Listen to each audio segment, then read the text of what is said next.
Hi everyone, आज के session में आप सभी का स्वागत है। मैं चंदन प्रसाद। आज की इस वीडियो में टीजीटी हाई स्कूल परीक्षा के लिए जो पेपर 2 स्पेसिफिक सिलेबस है, जो उसका सीरीज चल रहा है, उसमें आज हम लोग यहाँ पर इकोनॉमिक्स का जो सिलेबस है उसके बारे में हम लोग विस्तार से चर्चा करेंगे। जैसा कि हमने पिछले वीडियो में आपके साथ चर्चा किया था कि जो टीजीटी हाई स्कूल की जो इस बार परीक्षा होने वाली है उसमें क्या सिलेबस रहेगा और उसका पैटर्न क्या रहेगा। तो जो 2016 में जो परीक्षा ली गई थी उसी के जैसा सिलेबस और पैटर्न इस बार रहने वाला है। अगर हम बात करें तो इसमें दो पेपर होंगे, पेपर 1 और पेपर 2। और पेपर 1 का जो सिलेबस है पिछला वीडियो में ही हमने विस्तार से चर्चा किया था और उसकी तैयारी कैसे करनी है उस पर भी हमने चर्चा किया था। आज हम लोग यहाँ पर जो डिस्कस करेंगे आपका इकोनॉमिक्स, जो अर्थशास्त्र का जो सिलेबस है उस पर हम लोग डिटेल में चर्चा करेंगे, जो कि आपके लिए बहुत ही ज़्यादा उपयोगी होगा। और साथ ही हम लोग इसमें ये भी बात करेंगे कि आपको इसके लिए कौन कौन से बुक्स और कम से कम आपको कितना नॉलेज, या फिर हम बात करते हैं कि कौन कौन से टॉपिक्स को आपको कवर करना चाहिए जिससे कि आपका एग्ज़ाम आसानी से निकल सके। साथ ही इसमें प्रैक्टिस आपको कहाँ से करना चाहिए, उन सभी पर हम लोग को बात करेंगे। और साथ ही इसमें आपका जो प्रमुख किताबें हैं, जैसे कि आपका क्योंकि इकोनॉमिक्स है तो इकोनॉमिक्स करंट से रिलेटेड हमें पढ़ना चाहिए, क्योंकि इकोनॉमिक्स जो अभी हम लोग पढ़ते हैं खासकर इंडियन इकोनॉमी आपका करंट से रिलेटेड होना चाहिए। आगे हम लोग टॉपिक ही बताएंगे कि कहाँ कहाँ आपको करंट की चीज़ों को शामिल करना है। तो इसमें हम लोग बजट, आर्थिक सर्वेक्षण और आर्थिक जो मुद्दे हैं वर्तमान समय में उनको हम लोग कहाँ से कवर कर सकते हैं, किस बुक्स की सहायता ले सकते हैं, उस पर हम लोग विस्तार से चर्चा करेंगे। तो चलिए हम लोग सेशन को स्टार्ट करते हैं। जितने भी छात्र यहाँ पर जुड़े हैं, जिन्होंने अभी तक इस चैनल को सब्सक्राइब नहीं किया है, सब्सक्राइब कर लीजिएगा और बेल आइकन को प्रेस कर दीजिएगा। और साथ ही जो छात्र हमारे जो विभिन्न क्लासेस हैं उसमें ज्वाइन करना चाहते हैं, तो जैसा कि आपको पता होगा कि हमारे यहाँ जो भी आने वाले जो विभिन्न परीक्षाएँ हैं जिसके लिए आपको संपूर्ण तैयारी कराई जाती है, तो अभी अगर आप ज्वाइन करते हैं झारखंड टीजीटी हाई स्कूल के लिए, तो अभी जो ऑफर चल रहा है इसमें आपका मात्र 4,800 रुपया पेपर 2 के लिए, और अगर दोनों पेपर करते हैं तो 7,000 रुपया में आपका संपूर्ण तैयारी हो जाएगा। ये जो क्लासेस चलेगी आपका 6 महीने, 5 से 6 महीने तक क्लासेस चलती हैं। लाइव क्लास होता है। लाइव क्लास के अलावा इसमें आपको सारे के सारे रिकॉर्डिंग क्लासेस मिलते हैं।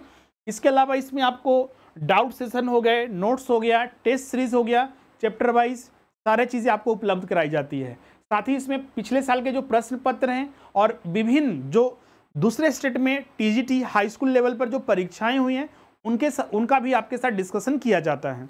ज्वाइन करने के लिए जो हमारा एप्लीकेशन है स्वरूप लर्निंग ऐप, उसे गूगल प्ले स्टोर से डाउनलोड कर लीजिए और उसके बाद आप यहाँ पर कोर्सेज को ज्वाइन कर सकते हैं। चलिए हम लोग आते हैं आपका जो सिलेबस है आपका टीजीटी। जैसा कि हमने बताया कि इसका जो पैटर्न रहने वाला है, जो पिछला जो सिलेबस था जिसमें कि पेपर 1 एक ही चरण में परीक्षा होती है जिसमें कि निगेटिव मार्किंग नहीं होता है। पेपर 1 और पेपर 2। पेपर 1 जो आपका जनरल पेपर होता है जिसमें कि आपका जीके प्लस जनरल हिंदी से यहाँ पर जो है प्रश्न पूछे जाते हैं। इससे कुल 200 प्रश्न रहता है, जीके से 100 प्रश्न।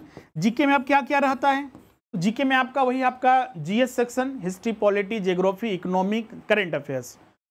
इसके अलावा इसमें जीके में सामान्य विज्ञान हो गया, सामान्य गणित हो गया, रीजनिंग हो गया। इसके अलावा झारखंड स्पेसिफिक और कंप्यूटर वगैरह मिलाकर प्रश्न 100 पूछे जाते हैं। और सामान्य हिंदी में जो 100 प्रश्न पूछे जाते हैं वो आपका पैसेज वगैरह हो गया, अनुच्छेद रहते हैं, उसी को पढ़कर उत्तर देना पड़ता है। इसके अलावा ग्रामर से मिलाकर प्रश्न पूछे जाते हैं। इसमें निगेटिव मार्किंग जैसा कि हमने बताया कि पेपर 1 और पेपर 2 दोनों में नहीं होता है। पेपर 1 का और भी डिटेल में सिलेबस जो है आपका जो पिछला वीडियो है उसमें जरूर देखिएगा, उसमें पूरा डिटेल से चर्चा किया गया है। अब आते हैं हम लोग मेन पेपर 2 में। हमने जैसा कि आपको पिछले वीडियो में बताया था कि पेपर 2 के रिगार्डिंग जितने भी हाई स्कूल से संबंधित जितने भी सब्जेक्ट हैं उसके क्या क्या सिलेबस रहेंगे, तैयारी कैसे करनी है, उस पर हम लोग विस्तार से चर्चा करेंगे। तो आज हम लोग यहाँ पर जैसा कि हमने आपको बताया कि इकोनॉमिक्स को लेकर हम लोग चल रहे हैं। इकोनॉमिक्स जिससे कि अगर हम बात करें तो परीक्षा में आपका 150 प्रश्न रहेगा, हर एक प्रश्न 2 अंकों का, मतलब कि ये 300 अंकों की परीक्षा होगी। ध्यान रखिएगा, परीक्षा जो ये होती है जैसे कि पीजीटी की जो परीक्षा हो रही है कंप्यूटर बेस्ड टेस्ट होता है सीबीटी मोड में, लेकिन जो टीजीटी की परीक्षा होती है ये पेपर मोड में होता है। OMR शीट मिलेगा, कंप्यूटर बेस्ड टेस्ट नहीं होता है, तो इसमें परसेंटाइज की जिक्र नहीं होता है। कट ऑफ जो निकलेगा 300 अंक में आप कितना मार्क्स लाते हैं उस पर। पिछला वाला जो कट ऑफ है, अभी जैसे कि नियुक्ति हो रही है तो आयोग ने बोला है कि फाइनल रिजल्ट आ चुका है, इसके बाद एक और लिस्ट आएगा, उसमें हम लोग कट ऑफ जारी करेंगे कि हर एक विषय का कितने कितने स्कोर पर उनका रिजल्ट हुआ है। अब बोलिएगा सर कि 2017, 18, 19 में भी आपका नियुक्ति लिया गया था, तो उस स्कोर के आधार पर हम तय कर सकते हैं? तो बिल्कुल नहीं। एक्चुअली क्या हुआ था कि नहीं, उस समय 11 और 13 जिला में ये झारखंड को बांट दिया गया था, तो कट ऑफ अलग अलग थे। अब जो नियुक्ति हो रही है आपका ओवरऑल 24 जिला के आधार पर नियुक्ति हो रही है, और आने वाला जो नया वैकेंसी होगा उसमें भी आपका ओवरऑल कट ऑफ के आधार पर, मतलब 24 जिलों में क्या कट ऑफ रहेगा उसके आधार पर नियुक्ति होगी। तो इस बार का जो कट ऑफ रहेगा वो आपके लिए जरूरी है, न कि 11 और 13 जिले वाला कट ऑफ आपके लिए जरूरी होगा। एक चीज हमसे ध्यान रखिएगा। तो जैसे ही नया कट ऑफ आता है 11 और 13 जिले का इकोनॉमिक्स सब्जेक्ट का, हम वो चर्चा करेंगे। फिलहाल हम लोग यहाँ पर सिलेबस में आते हैं। जैसा कि हमने बताया कि यहाँ पर जो इकोनॉमिक्स है, इकोनॉमिक्स से जो प्रश्न पूछे जाएंगे सामान्य स्तर के पूछे जाते हैं। क्योंकि ये ग्रेजुएट लेवल का एग्जाम है, तो आपसे उम्मीद की जाती है कि आपको ग्रेजुएशन तक के जितने भी सब्जेक्ट हैं इकोनॉमिक्स से संबंधित, उसका आपको डेप्थ नॉलेज होना चाहिए। अब ये सिलेबस के आधार पर आपको ध्यान रखना है कि आपको कितना कितना कौन कौन से टॉपिक पढ़ने हैं। इसमें सामान्यतः अगर हम बातें करें तो आयोग ने जो सिलेबस को 2 पार्ट में बांटा है, 2 पार्ट में यहाँ पर बांटा है, पार्ट 1 और पार्ट 2। आयोग ने इंग्लिश में ही सिलेबस जारी किया है, लेकिन हम यहाँ पर आपको हिंदी में भी डिस्कस बाद में करेंगे। पहले हम लोग इसको देख लेते हैं। पार्ट 1 में करीब देखिएगा 9 टॉपिक है और पार्ट 2 में करीब 10 टॉपिक है। वही चीज़ आपका यहाँ पर हिंदी में है, पार्ट 1 में 9 टॉपिक है और पार्ट 2 में आपका 10 टॉपिक है। अगर हम बात करें इसमें जो सिलेबस दिया गया है, तो इसमें अगर ओवरऑल अगर देखिएगा तो सिलेबस को हम लोग 3 भाग में बांट सकते हैं, जिसमें कि पहला भाग हो जाएगा इसमें आपका माइक्रो इकोनॉमिक्स, दूसरा इसमें भाग जो होगा मैक्रो इकोनॉमिक्स, और जो तीसरा भाग होगा इसमें वो इंडियन इकोनॉमी का है। ये 3 भाग मिलाकर सिलेबस को डिजाइन किया गया है। अब बोलिए सर कि माइक्रो इकोनॉमिक हम लोग को पढ़ना है, मैक्रो और इंडियन इकोनॉमी, तो क्या एक बुक्स में जो आता है स्टैंडर्ड जो टॉपिक सभी को पढ़ना है? तो उसका उत्तर होगा नहीं। जो सिलेबस में दिया हुआ है उसको ध्यान में रखते हुए, जिससे कि आपका सिलेबस पूरी तरह से कवर हो जाए, उन सभी को पढ़ना है। अब देखिएगा मैक्रो और इंडियन इकोनॉमी का बहुत सारे बुक्स आते हैं, ग्रेजुएट लेवल पर अलग आता है, 11th 12th के लिए अलग आता है, NCERT का अलग आता है। हाँ, ओवरऑल देखिएगा तो बेसिक कॉन्सेप्ट से लेकर एडवांस कॉन्सेप्ट में अंतर होता है हर एक बुक्स में, लेकिन जो इसका सिलेबस है उसके आपके आधार पर आपको अध्ययन करना है।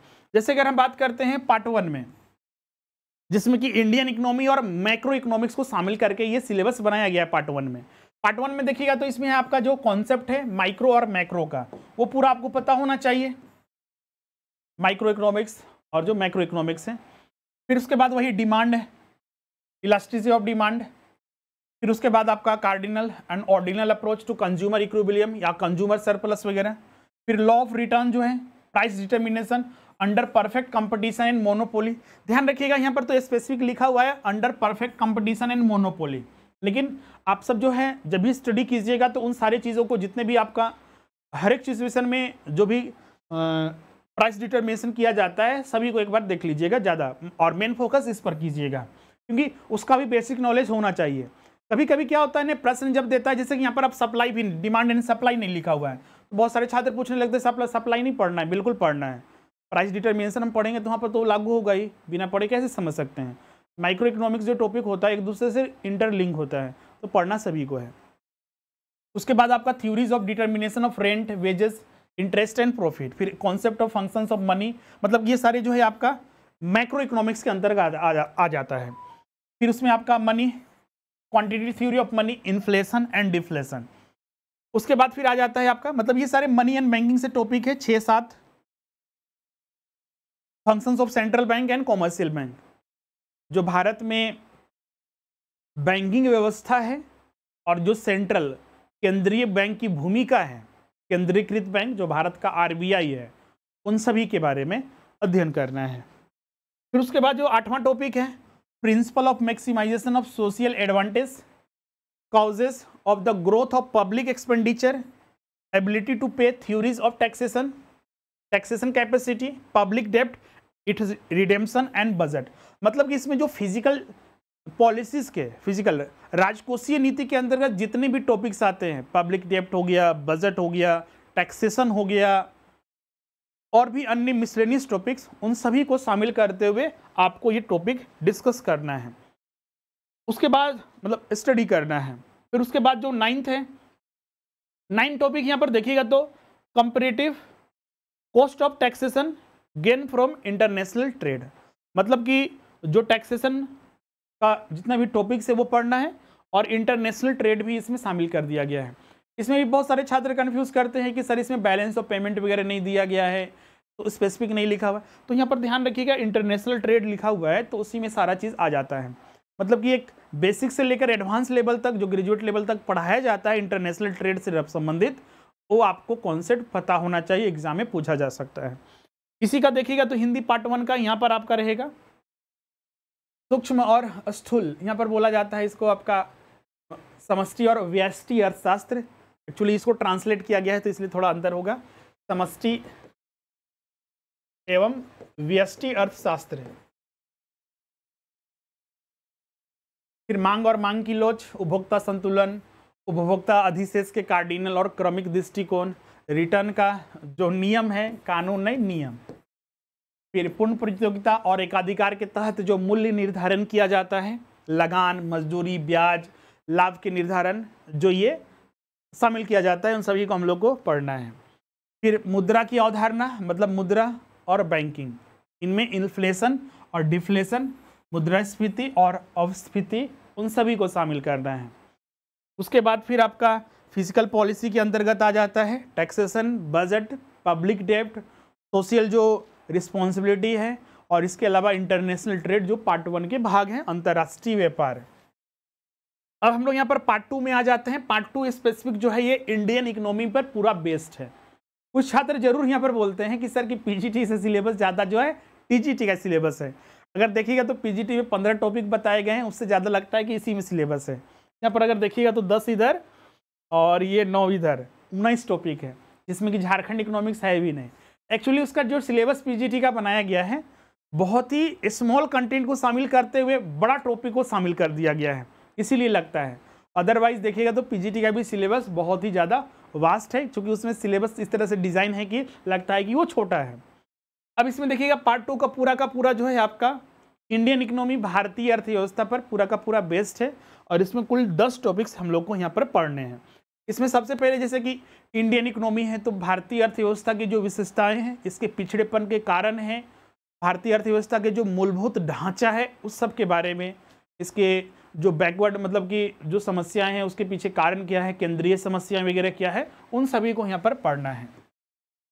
फिर उसके बाद जो हम लोग जैसे कि नियोजन वगैरह पढ़ते हैं तो उसमें बहुत सारी चीज़ों को शामिल करते हुए पंचवर्षीय योजना वगैरह सारे शामिल करते हैं। कुछ छात्र बोलते हैं सर तो यहाँ तो लिखा हुआ ही नहीं है पंचवर्षीय योजना, लेकिन पढ़ना पड़ेगा, वो सारी चीज़ें मूल टॉपिक है, तो मूल टॉपिक को तो हम लोग छोड़ नहीं सकते हैं।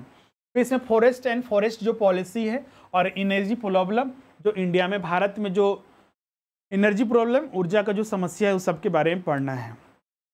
इसके अलावा फिर अनएम्प्लॉयमेंट आ गया और पॉवर्टी, गरीबी, बेरोजगारी और गरीबी, उनको क्या होता है, उसके कारण और उसके ख़त्म करने के लिए जो चलाए जा रहे विभिन्न उपाय हैं, जिसमें कि हम लोग को IRDP, NRP, RLEGP, Antyodaya, MNREGA, food and work for, SGY, SGRY, फिर इसमें आपका एक और जो खाद्य सुरक्षा अधिनियम वगैरह हैं, सभी को इसमें शामिल करते हुए पढ़ना है, सार्वजनिक वितरण प्रणाली वगैरह सारा। फिर उसके बाद पॉपुलेशन, अभी देखिएगा तो इंडिया में अभी कुछ दिन पहले न्यूज़ आया कि दुनिया का सबसे ज़्यादा पॉपुलेशन वाला देश अब भारत है। तो पॉपुलेशन से अच्छे खासे प्रश्न पूछे जाते हैं, क्योंकि 150 प्रश्न इसी में पूछना है। कुछ छात्र बोलते हैं कि सर क्या पार्ट 1 और पार्ट 2 जो है 75 पार्ट पर बांटा गया है, तो ऐसा नहीं है, ऐसा नहीं कहा गया है कहीं पर सिलेबस में भी, पूरा एडवर्टाइजमेंट में कि पार्ट 1 से 75 में पूछेंगे, पार्ट 2 से 75 पूछेंगे। लेकिन हम लोग मान के चलेंगे कि सारे सिलेबस जो है आपका टॉपिक सारे सामान्य हैं, मतलब कि सारे कंपलसरी है, सारे टॉपिक से प्रश्न आएंगे और अच्छे खासे आएंगे। जो भारतीय जो जनसंख्या है और उसका फैमिली जो वेलफेयर प्रोग्राम वगैरह है, हमारे दो और अन्य जो प्रोग्राम चलाए जा रहे हैं भारत सरकार के द्वारा। फिर एग्रीकल्चर सेक्टर, एग्रीकल्चर जैसे कि भारतीय अर्थव्यवस्था के जो विभिन्न क्षेत्रक है, प्राथमिक क्षेत्र, द्वितीयक क्षेत्रक और तृतीयक क्षेत्रक। प्राथमिक क्षेत्र में आपका उन सारे टॉपिक को पढ़ना है आपका, जिसमें कि आपका जैसे कि कृषि, कृषि से संबंधित जितने भी क्षेत्र हैं, कृषि के लिए जो आपका टेक्नोलॉजी है या फिर नए व्यवस्थाएं हैं, नीतियां वगैरह सभी को शामिल करते हुए स्पेसिफिक यहाँ पर कहा भी गया है। जैसे कि आपका भारतीय कृषि में जो समस्या है, अभी भी देखिएगा हमारे देश में आधे से अधिक जनसंख्या कृषि पर निर्भर है, जबकि वहाँ से आय का जो स्रोत है वो सबसे कम है। सबसे ज़्यादा आय का स्रोत कहाँ से है? तृतीयक क्षेत्रक से, सेवा क्षेत्रक से। फिर भी लोग लगे हुए हैं कृषि क्षेत्र में। तो जो समस्या हैं उन सभी को समझना है। कॉर्पोरेटिव फार्मिंग वगैरह, प्रॉब्लम ऑफ इरिगेशन, जो सिंचाई वगैरह से संबंधित जो समस्या है, और भारत सरकार के जो इस समस्या को ख़त्म करने के लिए जो इरिगेशन जो पॉलिसी लाई है, सिंचाई संबंधी जो नीतियाँ हैं उन सभी के बारे में। फिर वही एग्रीकल्चर क्रेडिट, जो एक इन सारी समस्या के अलावा एग्रीकल्चर में एक और समस्या है कृषि में, वह है आपका फाइनेंस की समस्या, पैसे की समस्या। अधिकतर छोटे मोटे किसान हैं वो इन समस्या से जूझ रहे हैं, जिसमें कि आपका उनको खेती करना है या फिर कुछ टेक्नोलॉजी वगैरह, बोरवेल वगैरह लगाना है या फिर किसी भी तरह से, तो समस्या आ रही है। क्योंकि हर जगह नहर की भी सुविधा नहीं है, बारिश, वर्षा के बारिश पर निर्भर रहना पड़ता है, तो खेती करने में समस्या आती है। खासकर कुछ मेजर राज्य जैसे कि झारखंड, बिहार, झारखंड वगैरह राज्य हो गया, छत्तीसगढ़ वगैरह हो गया, इन सारे राज्यों में। तो जो कॉमर्शियल बैंक का क्या रोल है एग्रीकल्चर क्रेडिट वगैरह में, कॉर्पोरेटिव बैंक हो गया, नाबार्ड वगैरह हो गया, इस तरह से एग्रीकल्चर क्रेडिट को प्रॉब्लम को नाबार्ड जो है, national bank for rural and agriculture जो डेवलपमेंट के लिए जो बैंक है आपका, किस तरह से एग्रीकल्चर क्रेडिट को प्रॉब्लम को सॉल्व कर रहा है। इसके अलावा फिर आप आ जाइए यहाँ पर एग्रीकल्चर सेक्टर डिस्कस करने के बाद फिर आपका आ जाइए यहाँ पर जो सर्विस सेक्टर के अंतर्गत जो आपका रेलवे वगैरह है, rail road coordination in India. फिर उसके बाद फिर आ जाता है आपका द्वितीयक क्षेत्रक, जो विनिर्माण और इंडस्ट्रियल सेक्टर है, औद्योगिक क्षेत्रक, prospectus and problems of iron हो गया, स्टील हो गया, कॉटन हो गया, cement, jute industries in India, cottage industries वगैरह सभी को, मतलब कि मैन्युफैक्चरिंग इंडस्ट्री सेक्टर में जो भी आते हैं। इसके अलावा role of public sector industries in economic development, Bharat में जो भी पब्लिक सार्वजनिक क्षेत्र हैं उनका क्या डेवलपमेंट के में, विकास में क्या योगदान है, उन सभी पर हम लोग को ध्यान रखना है। फिर वही ग्रोथ एंड डेवलपमेंट, फिर human resources and economic development, वही आपका SDI इंडेक्स वगैरह, ग्रोथ एंड डेवलपमेंट में, वृद्धि और विकास में आपका जो भी संबंध है उससे संबंधित जितने भी टॉपिक है, SDI इंडेक्स वगैरह, फिर डेवलपमेंट वगैरह हो गया, फिर आपका ह्यूमन रिसोर्सेज, इकोनॉमिक डेवलपमेंट। फिर इसके अलावा रोल ऑफ स्टेट, जो राज्य की भूमिका है इकोनॉमिक डेवलपमेंट में, उसके कॉन्सेप्ट पता होना चाहिए। और फिर उसके बाद 10वां टॉपिक आ जाता है, ये भी आपका FDI वगैरह, जो अंतर्राष्ट्रीय जो व्यापार वगैरह से संबंधित है वो सारे आते हैं। कंसिक्वेंसेज ऑफ प्राइस राइज, इसके अलावा FDI और इसका इफेक्ट इंडियन इकोनॉमी पर। वही चीज़ आपका पार्ट 2 का यहाँ पर हिंदी में दिया हुआ है सारे सिलेबस को। भारतीय अर्थव्यवस्था 1 और 1 नीति, फिर वही आपका बेरोजगारी, गरीबी, फिर गरीबी से संबंधित जो योजनाएं, जनसंख्या वगैरह हो गया, कृषि हो गया, कृषि 4 और 5 ये तो कृषि पर ही है, पूरा विस्तार से पढ़ना है, कृषि को प्राथमिकता दिया गया है। फिर तृतीयक क्षेत्र में रेलवे को पढ़ना है। रेलवे के अलावा भी तृतीयक क्षेत्र में बहुत सारे आते हैं, बैंकिंग तो पढ़ना ही है, बीमा वगैरह भी आते हैं, तो बीमा तो हम लोग बैंकिंग में ही पढ़ लेते हैं। फिर इसमें आपका आ जाता है आपका सामुदायिक सेवाएं वगैरह, उसके बारे में थोड़ा बहुत नॉलेज होना चाहिए। परिवहन वगैरह तो परिवहन नहीं दिया हुआ है, लेकिन पढ़ना होगा, क्योंकि आपका वो भी, इससे भी एग्जाम में प्रश्न पूछे जाते हैं। इसके अलावा फिर द्वितीय क्षेत्र में आपका वही लौह इस्पात, कपास, सीमेंट, जूट उद्योग वगैरह जितना भी है, कुटीर उद्योग वगैरह सारे समस्याएं वगैरह। फिर भारत के जो आर्थिक विकास में सार्वजनिक क्षेत्र की जो भूमिका है, फिर वृद्धि और विकास, मानव संसाधन और आर्थिक के बीच में विकास अंतर, फिर मूल्य में वृद्धि में परिणाम, FDI वगैरह सारे पढ़ने हैं। तो ये ओवरऑल आपका टॉपिक हो गया। तो जो हम मेजर 3 टॉपिक बता रहे थे, माइक्रो इकोनॉमिक्स, मैक्रो इकोनॉमिक्स और इंडियन इकोनॉमी, इन सभी को शामिल करते हुए शामिल किया, मतलब पढ़ना है आपको। इसमें जो कृषि, मतलब झारखंड की अर्थव्यवस्था के बारे में, जैसे PGT में देखिएगा तो झारखंड की अर्थव्यवस्था को शामिल किया गया है। तो सिलेबस में कहीं पर कुछ कहा नहीं गया है, तो इसलिए हम लोग उसको अगर छोड़ भी देते हैं तो कोई दिक्कत नहीं है। ऐसे PGT की तैयारी आप लोग अगर कर रहे हैं तो उसको भी रिवाइज कर लीजिएगा, कोई हर्ज नहीं है। अब बोलिए, जैसे कि हमने प्रारंभ में बताया था कि जब हम माइक्रो और मैक्रो पढ़ते हैं तो उससे करंट से कोई मतलब नहीं है, लेकिन जब हम इंडियन इकोनॉमी पढ़ते हैं, जैसे कि हम भारत में बेरोजगारी के प्रकार पढ़ रहे हैं, बेरोजगारी क्या है और बेरोजगारी के प्रकार ये चेंज नहीं होगा, लेकिन बेरोजगारी को ख़त्म करने के लिए जो विभिन्न प्रकार की योजनाएं चलाई जा रही है और उसकी क्या स्थिति है, ये सारी चीज़ें तो हमको वर्तमान के आधार पर पढ़ना होगा। मनरेगा सब तो पढ़ रहे हैं जो पहले से चली आ रही है, लेकिन वर्तमान में भी सरकार के द्वारा जो नई चीज़ें लाई गई है, फिर गरीबी को दूर करने के लिए जो विभिन्न प्रयास किए जा रहे हैं, योजनाएं लाई जा रही है, वो सब हमें करंट के आधार पर पढ़ना चाहिए। अब उसी तरह भारतीय जनसंख्या, तो जनसंख्या भारतीय के बारे में ऐसे जनगणना 2011 ही को पढ़ना है। जब हम इसे पढ़ेंगे, अभी जनगणना 2021 में होना था, नहीं हुआ है, इस बार भी नहीं आया है, हर एक 10 साल पर जनगणना होती है।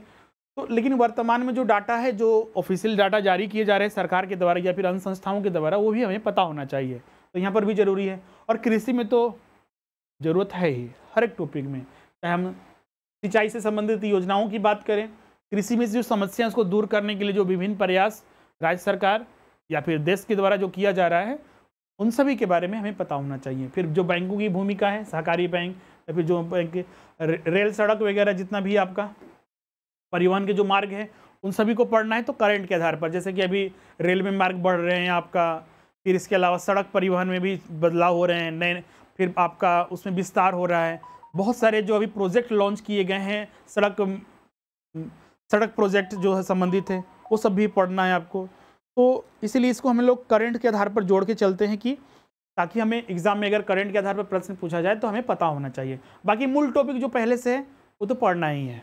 इसके अलावा यहाँ पर द्वितीय क्षेत्र में भी देखिएगा तो ये सारे भी आपका भारत में जो कुटीर उद्योग की वर्तमान स्थिति है।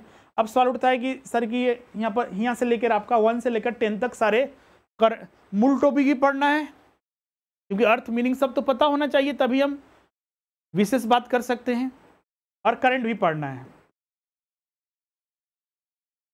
ये जो 3 हमने बुक बताया, मतलब ये तीनों जो हम टॉपिक बताए, इसके लिए स्पेसिफिक मार्केट में बुक मिल जाते हैं, चाहे वो बीओ के हैं लिए, बीए का लें या फिर अन्य एनसीईआरटी। कम से कम देखिए, अगर आप टाइम आपके पास अभी तो टाइम है आपका, क्योंकि टीजीटी अभी तो वैकेंसी नहीं आने वाली, थोड़ा इसमें टाइम लगेगा, तो आप यहाँ पर एनसीईआरटी वगैरह जरूर पढ़िएगा। एनसीईआरटी कम से कम जो इकोनॉमिक्स का 11th का और 12th का, ये जरूर पढ़ लीजिएगा, एडिशनल है आपके लिए।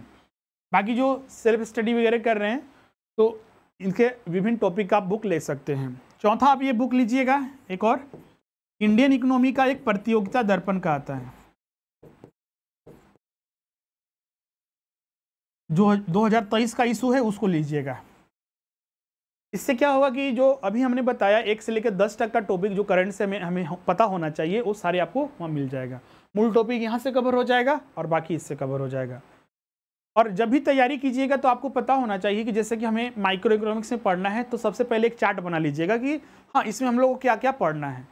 तो माइक्रो इकोनॉमिक्स क्या होता है, उसकी विशेषता क्या होते हैं, उसके मूलभूत जो टॉपिक है उसके बारे में पता होना चाहिए। डिमांड स्टार्ट करते हैं तो उसके बारे में कंटेंट हमें पता होना चाहिए कि हाँ, ये इसमें डिमांड में हमें क्या क्या पढ़ना है। जब भी सब्जेक्ट कोई भी स्टार्ट कीजिएगा, उसका एक टेबल बनाइएगा कि इसमें क्या क्या पढ़ना है सिलेबस के अकॉर्डिंग। बुक्स में कितना भी है उससे छोड़ दीजिएगा, जो अपना सिलेबस है उसको प्राथमिकता दीजिएगा, वो आपके लिए ज़्यादा सही है। उसी तरह मैक्रो का भी और उसी तरह इंडियन इकोनॉमी का भी। प्रतियोगिता दर्पण में देखिएगा तो ये भी 200-250 पेजेस का होता है। तो क्या सभी को पढ़ लेना है? तो नहीं, जो आपके सिलेबस में है और जो मूल टॉपिक है उसको पढ़ना है। हमें पता होना चाहिए कि वर्तमान में जैसे कि आपका जीडीपी कितना है, जीएसडीपी मतलब राज्यों का, कम से कम झारखंड का पता होना चाहिए, जो आपका राष्ट्रीय आय वगैरह है, प्रति व्यक्ति आय वगैरह है, वो सब हमें पता होना चाहिए। एग्जाम में भले ही डायरेक्ट प्रश्न पूछे, कुछ स्टेटमेंट टाइप का रहे या फिर इनडायरेक्टली कहीं पर उसको शामिल कर दें, तो वहाँ पर आपको वो समझने में हेल्प करता है और आप सही उत्तर दे सकें, इसमें भी मदद करता है। इस तरह से पैटर्न को आप लेकर चलिएगा और टेबल भी बनाइएगा। तो आप एक दिन में हो सकता है कि 2 सब्जेक्ट लेके चलें या फिर एक दिन में एक ही सब्जेक्ट लेके चलें। अभी आप चूंकि अभी आपके पास समय है, 5-6 महीना समय है आपके पास एग्जाम के लिए, तो आप यहाँ पर मान के चलिए कि आपका जो तैयारी हम लोगों को करना है, आपका इस तरह से तैयारी करना है कि सभी को शामिल करते हुए विस्तार से चलें। और जब भी टॉपिक पढ़िए, जो टॉपिक कंप्लीट हो जाता है, चैप्टर वाइज प्रैक्टिस आपको करना है। चैप्टर वाइज प्रैक्टिस करने के लिए बहुत सारे मार्केट में बुक आते हैं।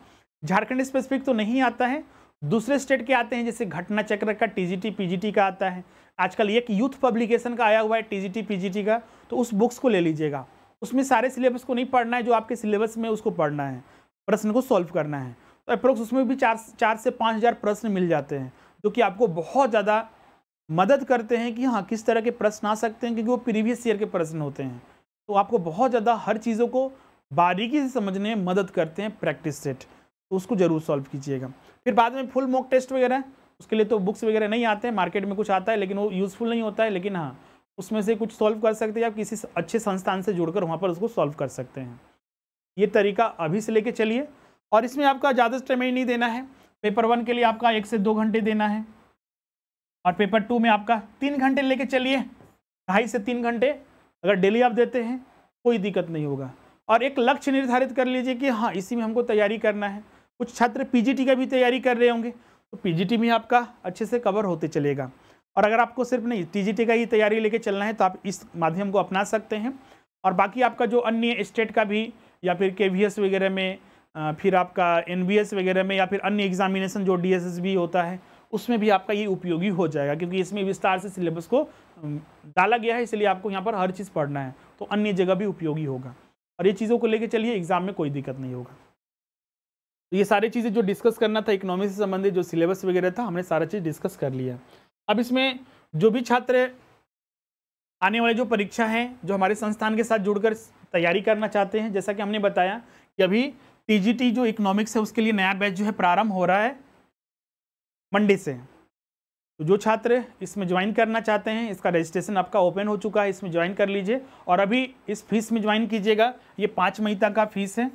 इसमें आपको मात्र 4,800 रुपया लगेगा, और दोनों पेपर का करते हैं तो 7,000, और सिर्फ अगर पेपर 2 का करते हैं 2,500। उसी तरह भी पीजीटी का भी वैकेंसी आया है। आप में से बहुत सारे छात्र इकोनॉमिक्स के पीजीटी में फॉर्म भरे होंगे, तो उसके लिए भी अभी नया बैच मंडे से प्रारंभ हुआ है। उसमें अगर अभी ज्वाइन करते हैं तो मात्र इसका 4,500 है। कुछ छात्र बोलते हैं सर कि पीजीटी के लिए ज़्यादा फीस है, क्योंकि देखिएगा तो इसमें समय का भी होता है। पीजीटी ये कोर्स चलेगा जो 3 से 4 महीने चलेगा, क्योंकि 3 से 4 महीने में एग्जाम है इसका, तो इसलिए इसका फीस जो है रीजनेबल रखा गया है, ताकि आप, अब इसमें ऐसा नहीं कि ऊपर ऊपर पढ़ा दिया जाएगा, क्योंकि ऊपर से पढ़ाने से कोई मतलब नहीं है। डिटेल में आपको पीजीटी निकालना है तो डिटेल में हर चीज़ों को पढ़ना होगा, इसलिए हमारा प्रयास है कि आपको हर चीज़ डिटेल में पढ़ाया जाए और अच्छे से पढ़ाया जाए। इसके अलावा दोनों पेपर करते हैं तो इसमें आपका 6,800 के लगभग आपको पड़ेगा पीजीटी के लिए। उसी तरह आपका जेटेट हो गया, सहायक आचार्य हो गया, उसके लिए भी हमारे जो एप्लीकेशन है स्वरूप लर्निंग ऐप, उस पर भी संपूर्ण क्लासेस कराए जा रहे हैं। और जो छात्र उसमें ज्वाइन करना चाहते हैं, हमारे ऐप को डाउनलोड कर लीजिए, स्वरूप learning app Google play store से, और स्टोर में जाकर कोर्सेज को ज्वाइन कर सकते हैं।